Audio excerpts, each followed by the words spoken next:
In southeastern Virginia, three distinctly different historic sites lie within miles of each other. Jamestown, a 17th century English settlement, Williamsburg, where thoughts of an independent nation took root in the 18th century, and Yorktown, location of the last major battle of the American Revolutionary War. Because Yorktown, Williamsburg, and Jamestown each played a critical role in the birth of the United States, a visit to this revered trio is unlike any other American road trip.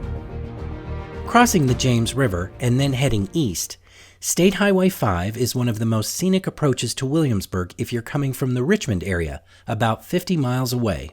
The winding road passes several plantations, dating back to 1619. Many are open to tours, but we'll save those visits for another video.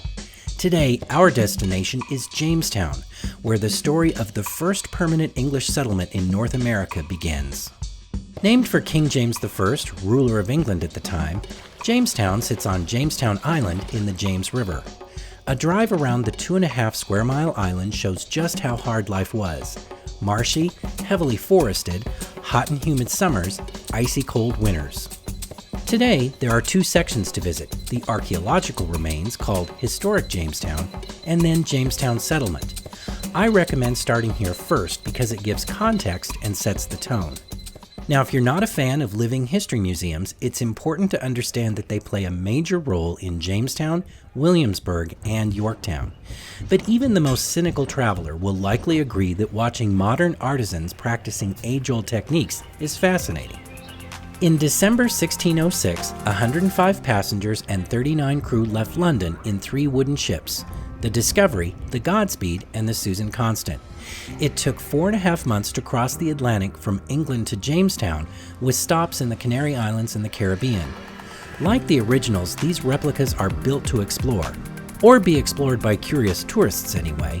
And yes, they do set sail for special events and educational activities. At the time the English arrived, this area was home to the Powhatan.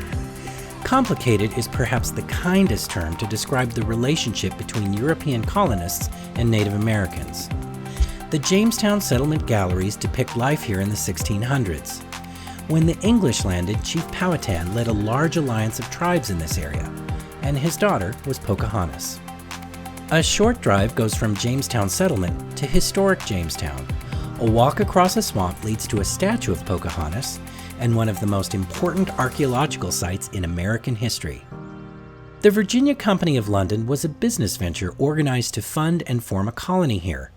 It sponsored the 3 ships, and after 2 weeks of river exploration, on May 13, 1607, 104 Englishmen were left in this spot to put into motion, well, what eventually became the most powerful country on Earth.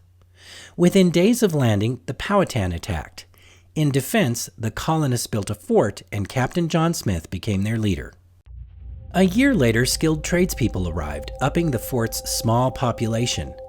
Another year later, Chief Powhatan ordered a siege that by winter's end essentially starved all but 60 people to death.